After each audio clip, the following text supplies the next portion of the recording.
Bom, galera, hoje nós vamos trazer um grande sucesso de vendas no mercado nacional. Picape S10 Flex 4x4, modelo LTZ. Mostrar que nem só de diesel vive uma picape.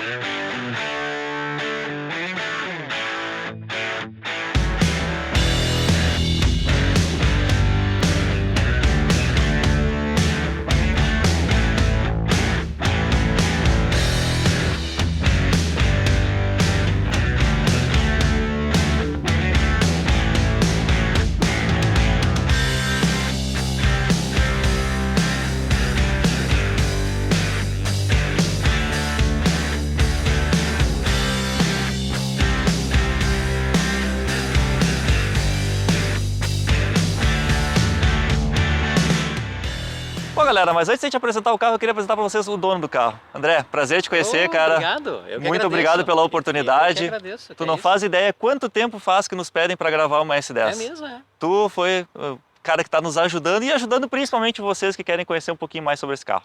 É isso aí, é muito importante, a gente sempre mostra o dono quando o dono quer aparecer, porque sem eles o canal não existiria, porque são eles que nos emprestam os carros. É isso aí. De novo, obrigado, André. Nada, Valeu. eu que agradeço. Muito obrigado, hein. Vamos lá conhecer então.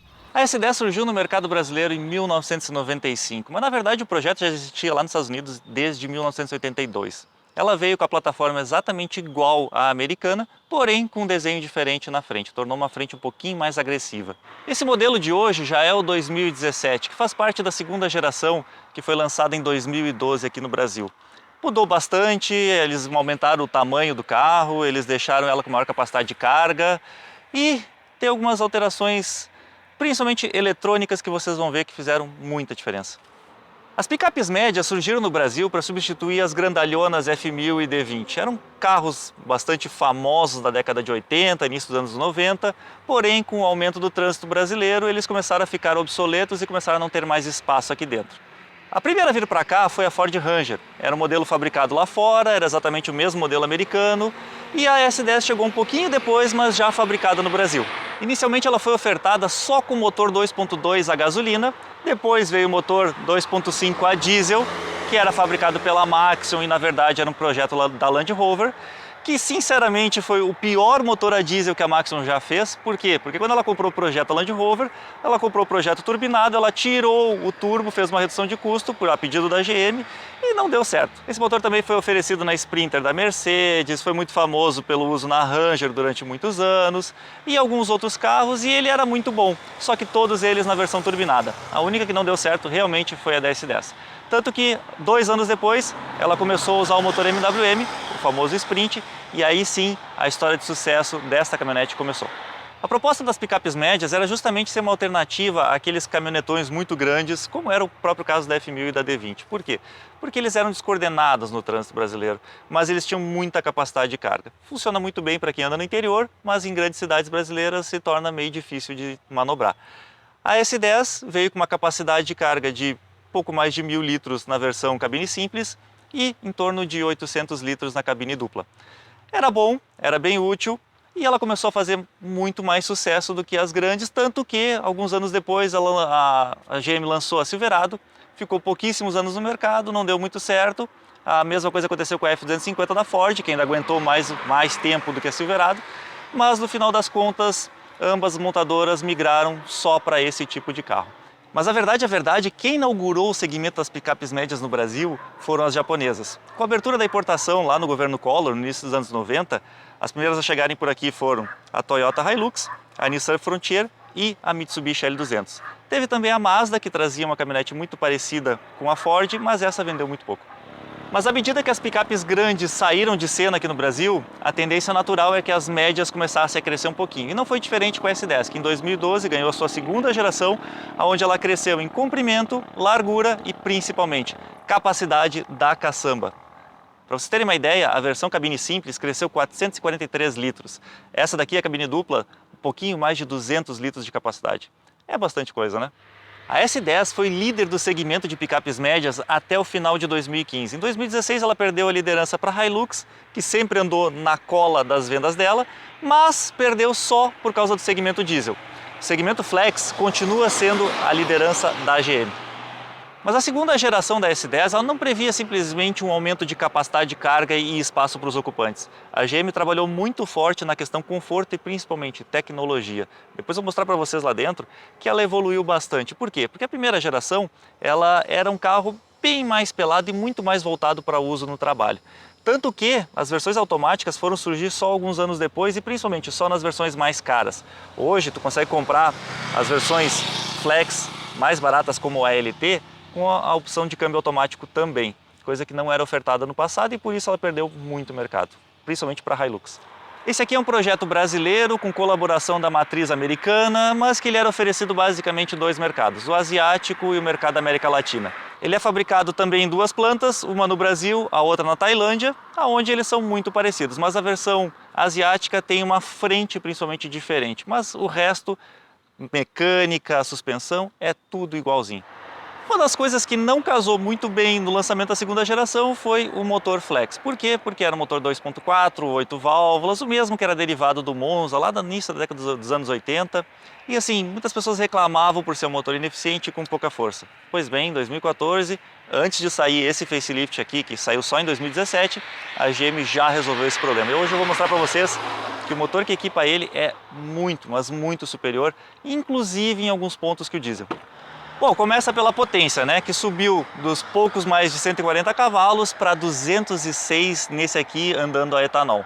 A gasolina são 197, mas eu vou dizer para vocês, como o Gustavo já me disse uma vez, no bundômetro não sente diferença nenhuma. O torque dele também subiu bastante, agora são 26,3 kgf a gasolina e 27,3 andando a etanol.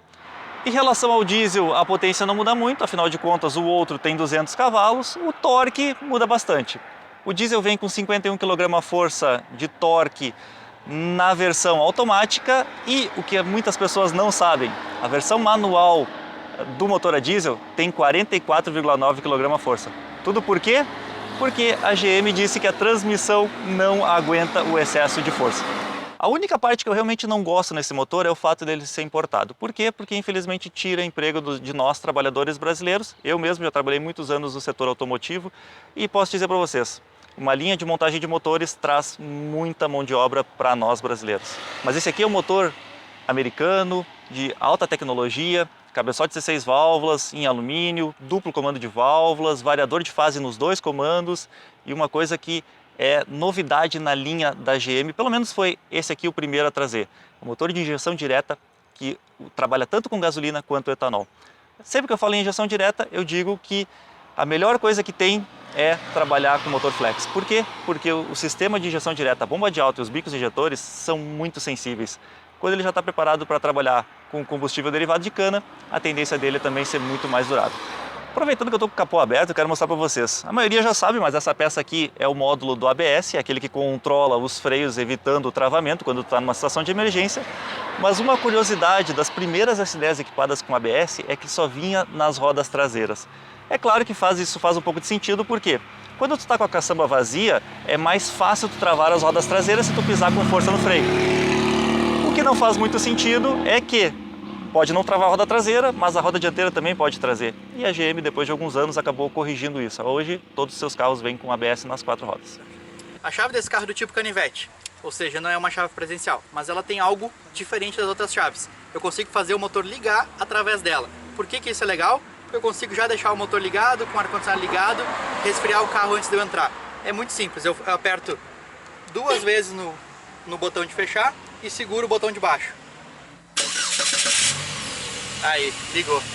É até difícil a gente falar todas as versões desse carro aqui, porque ele tem uma infinidade de versões. Começa na cabine simples a diesel, depois tem as cabines duplas, modelo LT, modelo LTZ, 4x4, 4x2, diesel, flex, enfim. Essa daqui é a versão mais completa do modelo Flex, é a LTZ 4x4. Eu falei antes que a caçamba dela cresceu, hoje tem 1.061 litros de capacidade, na versão Flex pouco mais de 800 kg de capacidade de transporte e na diesel passa dos 1.200. Pois bem, uma coisa que é muito interessante, toda picape tem problema de vedação, principalmente quando usa essa lona marítima aqui. Essa daqui é a lona original que já acompanha o carro. Cara, é uma das poucas no mercado que praticamente não molha a tua bagagem se estiver aqui dentro. É bom para quem usa para viajar com malas e tudo mais. Uma coisa que não é legal, por exemplo, nas picapes leves, tipo a Oroch, a Toro, agora no mercado, é que tu precisa cobrir todas as tuas malas, senão tu vai chegar com as tuas roupas todas molhadas. E como esse aqui é um carro muito grande, algumas pessoas têm dificuldade de manobrar ele, principalmente quando tu vai colocar em estacionamentos mais apertados. Mas ele vem com alguns auxílios que ajudam bastante. Por exemplo, câmera de ré aqui na traseira e sensores de estacionamento, tanto no para-choque traseiro quanto lá no dianteiro. E um detalhe que caracterizava as picapes grandes e médias é a suspensão de feixe de molas. É uma suspensão mais robusta, é uma suspensão preparada para carregar carga, compromete um pouco o conforto dos ocupantes, mas eu posso dizer que a durabilidade aumenta bastante. A exceção à regra é a Nissan Frontier, que vem com molas helicoidais na traseira, e a Fiat Strada, que vem com feixe de molas, mesmo sendo uma picape leve. É engraçado, né? Porque a Toro, que teoricamente é um pouco maior que ela, vem com molas helicoidais. E a gente sempre fala de step e não podia deixar de falar nesse aqui, né? Obviamente o step é embaixo, assim como a maioria dos seus concorrentes, porque quando está com o carro carregado é difícil de tu descarregar ele para tirar o step caso tu fure o pneu. A parte ruim disso é que ele se tornou alvo preferido dos ladrões que estão espalhados por todas as cidades brasileiras. Assim como a maioria dos proprietários de picape que andam nos grandes centros urbanos, esse aqui tem uma corrente instalada pelo dono para evitar que ele seja mais uma vítima. Agora, quando eu falo que o motor flex tem vantagem sobre o diesel, a mais óbvia delas está no preço. Esse daqui, que é a versão mais completa, que é a que tem transmissão 4x4, está R$ 138.990 mil. A mesma versão com o motor diesel custa R$ 188.990, ou seja, R$ 50 mil a mais do que esse aqui, simplesmente para ter um motor a diesel. Vale a pena? Bom, vamos lá. O seguro é mais caro, tá? Dependendo do caso, pode chegar a 40% ou mais do valor. O preço das revisões é mais caro. Esse aqui está em torno de R$ 1.000 mais barato que a versão a diesel.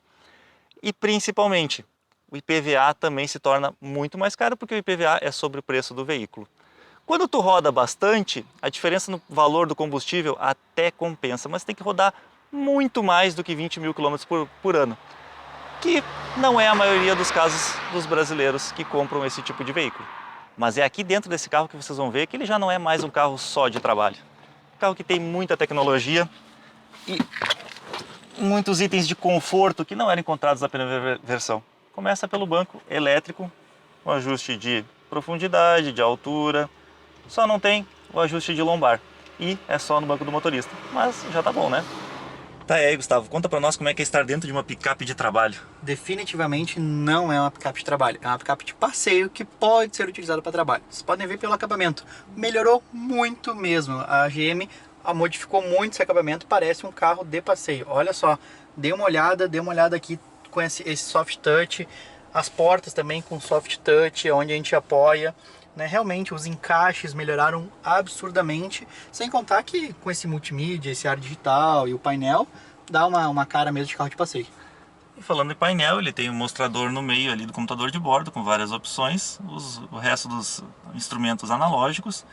E assim como todos os outros carros da linha da GM, esse aqui também é equipado com o MyLink 2, que é um sistema de multimídia muito completo, com pareamento com celular e tudo mais, e também com o OnStar, que inclusive tem os botões aqui em cima no espelho, que é um sistema de concierge, também de segurança e até mesmo rastreamento do veículo. A vantagem do OnStar, até nem vou dizer que é o sistema de concierge, onde tu pede dicas e tal, porque tu tem que ligar para a central, ele depende de uma rede de telefone e muitas vezes essa rede não está muito disponível, demora e tal. É um sistema um pouquinho mais complicado. Agora, só o fato de ele ter rastreador nativo e que é obrigatório sair da concessionária com ele habilitado, já reduziu muito os roubos de todos os carros. Isso ajudou muito a despencar o valor do seguro deles. A gente sabe que os carros a diesel sempre foram preferidos pelos ladrões, mas esse daqui tem preço de seguro de carro convencional. Estamos falando aí em torno de R$ 2.500 para um carro de mais de 100 mil. É barato. É barato. O que a gente gosta muito é que, além de ter touchscreen, ele também tem os botões físicos, né, tanto para mexer no rádio quanto no ar-condicionado. O ar-condicionado é um ar-condicionado digital, porém ele não é de 2 zonas, ele é somente uma zona, mas também com acionamento com botões físicos. E uma das principais reclamações dos clientes da S10 é que a Ranger, quando foi lançada em 2012 o novo modelo, ela vinha com muito mais assistentes eletrônicos do que a S10. Depois ela recebeu, eu vou mostrar para vocês aqui embaixo, que essa daqui tem o controle de estabilidade, controle de tração, Tem o controle de descida em rampa, que foi uma coisa que a Ranger trouxe para o mercado. Também tem aqui um botão de desabilitar os sensores de estacionamento, caso tu não queira com que eles fiquem apitando toda hora. E ela também tem o sistema de alerta de colisão. Então tu consegue regular em 3 níveis de intensidades. Tu tá andando aqui, se ele perceber que tem algum objeto na frente, ela te avisa para evitar que tu sofra um acidente. E eu não posso esquecer também que ela também vem com o sistema de alerta de mudança de faixa. Esse carro é equipado com um câmbio automático de 6 velocidades, exatamente o mesmo que equipa a versão diesel, porém com relações de marcha diferentes. Inclusive a Chevrolet demorou um pouco para colocar esse câmbio no mercado, né, perdeu algumas vendas para a Hilux e depois, quando colocou, já assumiu novamente a liderança. Nesse câmbio é possível fazer as trocas de marchas do tipo manual, aqui na alavanca, ele não tem pedal shift, somente aqui na alavanca. E mostrando aqui um pouquinho com relação ao sistema de tração 4x4, diferentemente da Hilux, a S10 já nasceu com um sistema sempre com controle eletrônico. Ou seja, enquanto que a Hilux tinha uma alavanca, uma palanca para fazer essa troca de sistema 4x2 por 4x4, a S10 sempre veio com sistema eletrônico. E aqui é muito simples, a gente pode ativar o sistema com o carro, com o veículo andando. O único que não pode colocar com o veículo andando é o sistema com reduzida, que a gente tem que parar para acionar. Eu acho que é até bom falar sobre isso, né? Porque a Ranger também vinha com sistema eletrônico e tal. E a maioria das pessoas que fazem uso dele fora de estrada, meio rural, ou que realmente pegam barro, preferem aquele sistema de alavancas. Por quê? Porque ele é mais confiável, ele não estraga se molhar e por aí vai, né? A gente sabe que o sistema eletrônico tem proteção contra a água e tal, mas ele não é tão resistente ao barro. Agora, o grande detalhe é que mais de 90% dos consumidores nunca engata a tração nas 4 rodas. E quando engata é só para fazer alguma demonstração, para um uso muito curto. Então, para eles não tem por que ter aquele monte de alavanca aqui do lado, uma para reduzida, uma para engatar a tração nas 4 rodas. Eles acham inclusive isso feio. Tanto é que a Hilux foi a última a se render e ela hoje também é oferecida com o sistema de engate eletrônico. Como o Felipe comentou antes, ela demorou um pouco mais de tempo para ter mais sistemas eletrônicos. Porém, nessa versão top de linha, ela tem espelho fotocrômico, ela tem sensor crepuscular e sensor de chuva, ou seja, liga farol e limpadores sozinho. Tem os alertas de colisão, como o Felipe já comentou. Mas também tem um monte de porta-trecos, né, Gustavo? E tu que é o caçador de porta-trecos, mostra pra nós aí o que ele tem. Vamos ver aqui, ó. Aqui para colocar um óculos. Temos também os espelhinhos de cortesia, que tá até com plástico. O carro é tão novo que tá até com plástico, o dono não tirou ainda, né? Aqui na lateral, um porta-trecos para colocar uma garrafa, inclusive com forração, para não fazer barulho. Bem interessante. Aqui no meio mais alguma. Aqui no meio sem forração, uma pena. Um apoio de braço para um carro automático é sempre bom. E aí tem mais um porta-trecos aqui dentro, também com a entrada USB e a entrada auxiliar para o rádio, né? Para o multimídia. E aqui na frente a gente tem mais tomadas 12 volts, duas inclusive, e mais um porta-trecos aqui que está com um espacinho feito específico para o controle remoto, controle remoto do portão de casa. Agora, o que é engraçado é que ele vem com um monte de sistemas para evitar a colisão, como sistema anti-colisão, como ABS, controle de tração, etc. Só que um sistema pós-colisão, vamos dizer assim, ele era um pouco deficiente. Ele vinha somente com os 2 airbags que eram obrigatórios por lei, né, e ficava devendo os outros airbags, como de cortina e lateral, como outros carros da categoria tinham. Mas isso foi corrigido na versão 2019, né? Ainda bem, né, Gustavo? Ainda bem, que aí em 2019 já vem com os 6 airbags. Tá, mas quem já andou atrás de uma picape sabe que os passageiros lá atrás sempre sofrem. Vamos ver se esse aqui ficou melhor mesmo, porque se cresceu, eu tô louco pra testar, né? Mas pra mim eu não quero saber só se cresceu, eu quero saber se eu não vou ficar com as pernas mais altas do que o corpo. Exatamente isso. Vamos lá olhar? Vamos lá. Antes de sair do carro, o que é interessante? Além da alça de mão aqui, a gente tem mais uma outra alça de mão aqui que, como o carro é alto, auxilia a entrada e saída do veículo. E o vidro ele abre para facilitar o fechamento das portas também, né? Isso aí, vamos lá para trás então. Bom, aqui atrás espaço para as pernas é mais que suficiente para 3 pessoas também, né, Gustavo? Melhorou muito, é muito maior do que a versão antiga. Agora, tem um problema que o Gustavo já tinha adiantado antes e que continua aparecendo. Como esse carro aqui tem um assoalho muito alto, as minhas pernas aqui não estão perto do banco, porém elas estão bem com os joelhos bem altos, bem inclinados. Então eu fico numa posição que, assim, depois de uma viagem longa se torna tanto quanto desconfortável. E não adianta, não é porque eu sou grande que isso acontece. Olha, o Gustavo também tá nessa posição, ó. Isso é normal de qualquer picape, né? Você vai entrar numa Ranger, numa É. L200, é exatamente a mesma coisa. Pois é, infelizmente. O que eu achei estranho aqui atrás é que ele até tem cinto de 3 pontas para o passageiro do meio, mas não tem encosto de cabeça. E uma coisa que eu achei boa é que o banco não é tão reto quanto era no passado. No passado ele já foi quase 90 graus e aí se torna mais confortável ainda.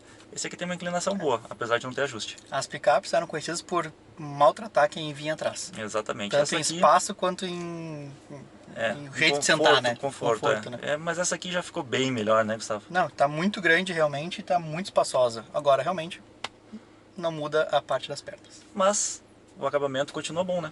Continua excelente. A Aqui porta atrás, não é... aqui atrás vem com couro ainda, o mesmo couro que é utilizado no banco. Inclusive, Felipe, a padronagem do banco eu achei muito bonita. Ele tá misturando tons pretos com tons cinzas, claro, que na minha opinião é muito bonito. É verdade. Como o assoalho é alto, é óbvio que eu esperava que o túnel central fosse praticamente inexistente, mas ele ainda existe, que deve ter uns 5 centímetros. O que é ruim é que ele não tem saída de ar-condicionado aqui no túnel central, mas tem uma tomada 12 volts, algo realmente necessário hoje em dia. Num carro desse valor poderia ter a saída de ar-condicionado aqui para trás, né? Deveria, tu quer dizer, né? Deveria, né? Mas pelo menos tem as alças e tem a luzinha. Ah, é. Boa. Mas eu queria mesmo era andar nesse carro. Vamos dar ver. uma voltinha? Dizem que anda mais que a diesel. Vamos ver se anda mesmo? Vamos lá. Bom, galera, antes de sair para dar uma volta, mostrar aqui algumas coisas que faltaram. O volante é revestido em couro. Aqui na esquerda ele tem o controle do multimídia, volume, troca de estação e também a parte do Bluetooth. Aqui na direita ele tem o controle do Cruise Control, ou seja, o piloto automático. E aqui é bem interessante, ele tem o botão do alerta de colisão, ou seja, ele te avisa se está chegando muito perto do carro da frente. Vocês podem ver. Regula a intensidade, né? E aqui eu consigo regular a intensidade, olha lá no painel.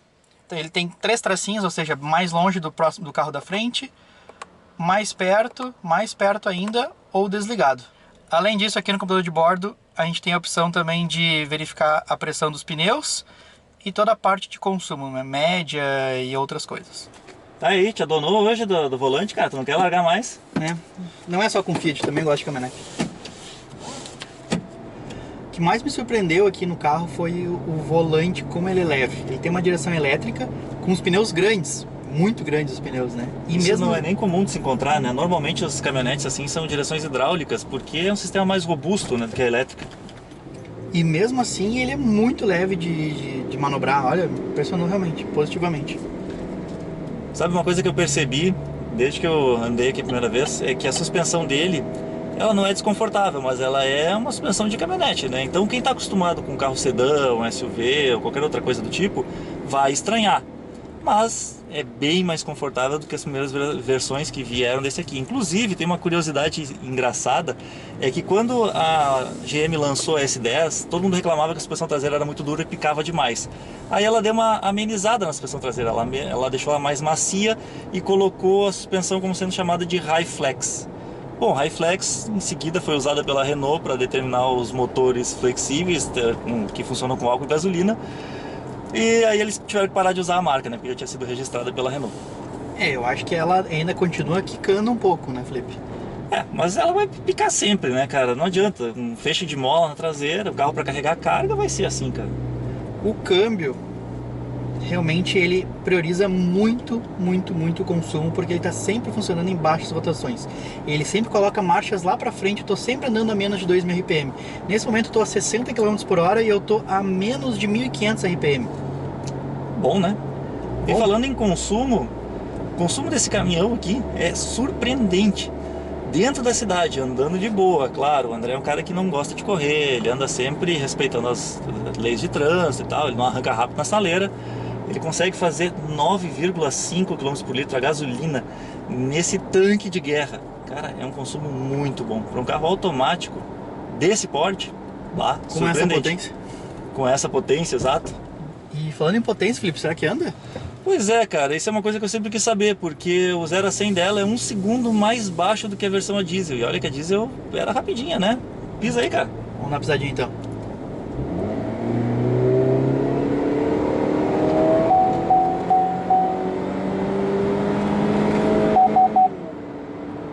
Cheio dos alertas. Olha, vou te dizer que obviamente não é um desempenho de um carro turbo, né? Não é aquele desempenho de sedã. Mas cara, olha o tamanho da barca que esse motor 4 cilindros está empurrando. Não é o desempenho de uma Equinox, né? Turbo, mas anda muito bem. Ele ganha velocidade, ele só não te dá aquele soco para trás, mas ela ganha velocidade na medida necessária. Na verdade, se tu arrancar parado, ela dá uma empurradinha. Ah, é? Dá. Uma coisa que não era assim no motor antigo. O 2.4 tinha torque e tal, tinha uma certa quantidade de potência, mas ele era muito manco e gastava mais do que essa, inclusive. O câmbio realmente é uma coisa impressionante, casou muito bem com esse motor, né? Trocas perfeitas também, né? Bem suave. E falando nisso, a vibração do motor não existe, até porque é um motor a gasolina. Na versão a diesel, um tempo atrás, eles botaram um contrabalanço no volante do motor ali, na verdade no flex plate, né? No conversor de torque, que ameniza as vibrações e até melhora um pouco o consumo. Dizem que ficou mais próximo da versão a gasolina, mas eu vou dizer para vocês, como eu trabalhei no projeto do motor a diesel, esse motor a diesel que usa hoje na S10, ele é extremamente moderno, um dos mais modernos do mundo. E ele já tinha vibrações bem baixas, porque ele tem uma série de componentes internos que priorizam isso, né? Que priorizam o conforto. E tudo isso está muito alinhado com aquilo que eu falei lá no início do vídeo. A GM, quando fez a segunda geração da S10, deixou de fazer esse carro ser um carro exclusivo para trabalho, para se tornar um carro mais premium. Inclusive isso é muito engraçado porque a GM é uma empresa que trabalha muito com redução de custo. Então eles estão sempre procurando oportunidades de reduzir o preço das peças que eles pagam. Na época a gente sugeriu várias alterações no motor que a gente julgava que não era necessário. A GM resolveu manter isso, continuou pagando mais caro pelo motor, justamente para priorizar o conforto dos ocupantes. O Felipe comentou ali quando eu dei uma acelerada que deu um monte de avisos, né? Um aviso muito interessante que é o aviso de mudança de faixa. Ou seja, ele tem uma câmera aqui na frente que ele está visualizando onde tu tá andando e as marcações no chão. Como eu troquei de faixa quando eu estava acelerando, ele me avisou que eu troquei de faixa. Diferentemente da Equinox, ele só avisa. A Equinox ele te traz o volante pro local, vamos assim, ele mexe no volante trazendo o carro pro lugar certo. Aqui no caso ele só te avisa. Tá, mas deixa eu andar, né, cara? Também quero dirigir esse carro, hein? Cara, realmente, a leveza do volante é impressionante pro porte do carro, hein? Ah, muito bom. Sabe, tem outra coisa também que me chamou muita atenção, pelo menos aqui na frente, ó, atrás até não senti tanto, o conforto dos bancos. O banco eu achei muito macio. O conforto dos bancos é realmente muito bom. Mas isso já era, desde a primeira geração, os bancos da S10 sempre foram muito confortáveis. Me remete àquele banco do Cobalt que a gente testou outro dia, sabe? É, verdade. Apesar de que eu acho o do Cobalt um pouquinho mais macio. O do Cobalt é melhor ainda, mas esse aqui eu achei muito gostoso. Pra quem fica na dúvida se vale a pena comprar um carro a diesel ou flex, a gasolina ou etanol, eu vou dizer pra vocês, tem que avaliar muito quanto tu vai rodar. Pra maioria das pessoas não vale a pena ter um carro a diesel. O preço é muito maior, o seguro é muito maior, os carros são muito mais usados pelos ladrões e no final das contas tu acaba nem usando tudo o que tu precisa. Teria que rodar aí em torno de 60 mil km por ano, eu não fiz exatamente a conta, mas é o que mais ou menos falam, para compensar a diferença de combustível com tudo aquilo que tu gasta e que tu perde a mais, né, em relação ao modelo Flex. E vou dizer para vocês, o conforto do Flex é realmente muito bom. Diferente daquela Pajero Full que a gente testou, o consumo desse carro aqui é bem aceitável, né, Gustavo? Muito? Nossa. Bem aceitável mesmo até. Claro que nós estamos falando de uma utilização onde o trânsito era um pouco mais tranquilo, o dono também anda bem tranquilamente. Se tu andar com o pé mais pesado, ele vai gastar mais, não tenha dúvida disso. Tem pessoas aí que chegam a fazer 5 km por litro dentro da cidade, mas ainda assim, é um valor muito bom. Não 5, tá? Até porque quando a gente fala no diesel, o diesel normalmente ele é muito mais econômico do que a versão a gasolina. O que não se reflete aqui, né? Aqui não é tão mais econômico assim. Pois é, na verdade ele dá uma diferença pequena. O carro a diesel aqui faz em torno de 10 km por litro na cidade e na estrada 12, 13 km por litro. É o que faz esse 10 a diesel. Já a Flex faz bem próximo disso, então não se compensa, cara. Sem contar que a Flex ainda anda mais, né? Tem um desempenho melhor. Como o Felipe falou, seguro, manutenção é mais barato. E ainda tem a questão do barulho, vibração, que dependendo do que Só a pessoa... é importante falar, tem que ser a 2.5 a partir de 2014, modelo 2015. As anteriores, com motor 2.4, não é nada disso que eu tô falando, tá? O desempenho é bem inferior. Agora, Felipe, tem uma ressalva que eu tenho a fazer no carro aqui, que eu não gostei muito. O som do motor invadindo a cabine. Pois é, Eu cara. achei um pouco alto, sabe? Eu pensava que ia ser um carro premium, assim, o André, mas... inclusive, nos falou sobre isso também, né? Ele disse, faz muito barulho no motor e tal. Não é o motor que faz barulho, esse motor é extremamente silencioso. Só que a GM economizou no isolamento acústico.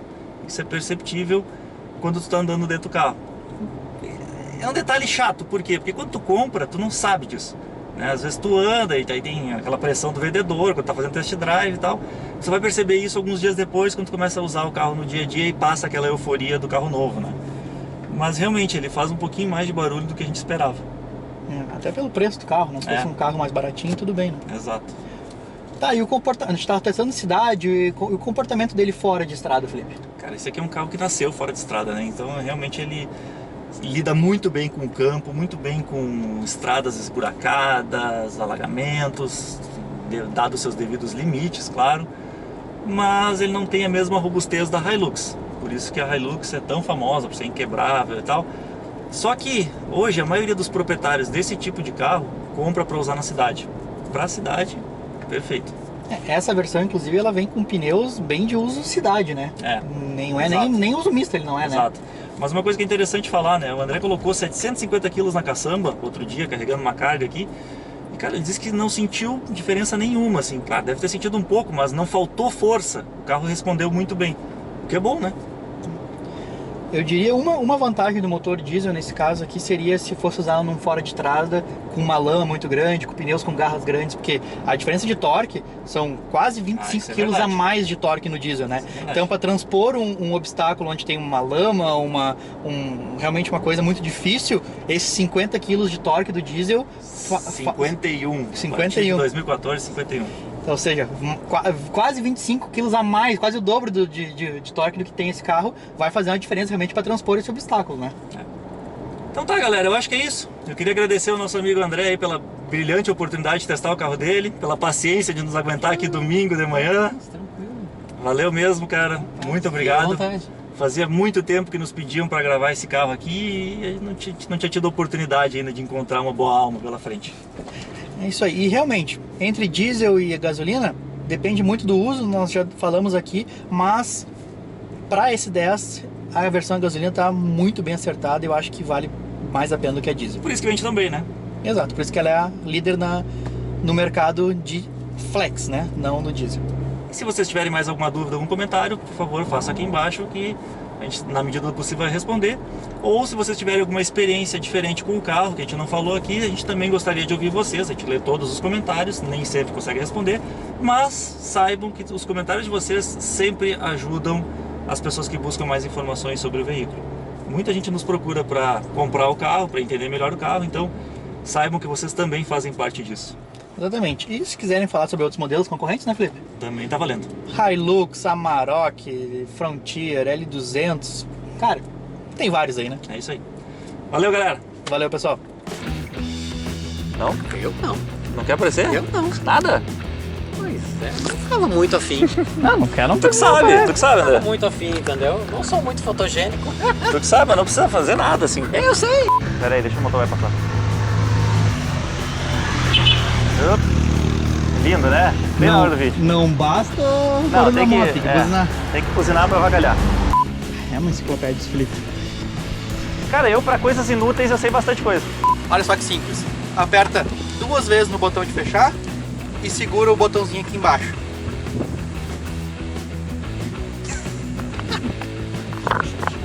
É muito simples. Eu aperto 2 vezes no botão de fechar e seguro o botão de baixo. Não, Gustavo, tu não vai conseguir. Pode ser daqui. Vai. Só aperta, só faz ele ligar. Agora vai. Tá aí, Gustavo, como é que é estar dentro de uma picape de trabalho, cara? Cara, Definitivamente, que né? pode ser utilizado para trabalho. Aí era pra eu mostrar as coisas. Né? Eu acho que sim. Tá aí, Gustavo, conta pra nós como é que é estar dentro de uma picape de trabalho. Definitivamente Não.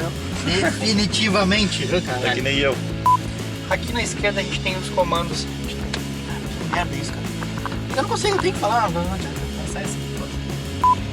Bom, galera, antes de sair pra dar uma volta, faltou aqui uma coisa. Bom, galera, Agora ficou péssimo. aqui do lado esquerdo nós temos o controle do ar-condicionado. Cara do céu, tu te puxou nessa, hein? Nossa senhora, Óbvio que eu vou te sacanear, né? meu Deus. Bah, sério que tu aguentou até aqui? Então, tia, não esquece de te inscrever no nosso canal. Também pode dar uma olhada no Contabilidade TV, que é um canal parceiro nosso, que coloca vídeos todos os dias. E também não esquece de entrar na nossa página no Facebook e no Instagram, porque lá a gente vai antecipar tudo que a gente está inventando por aí.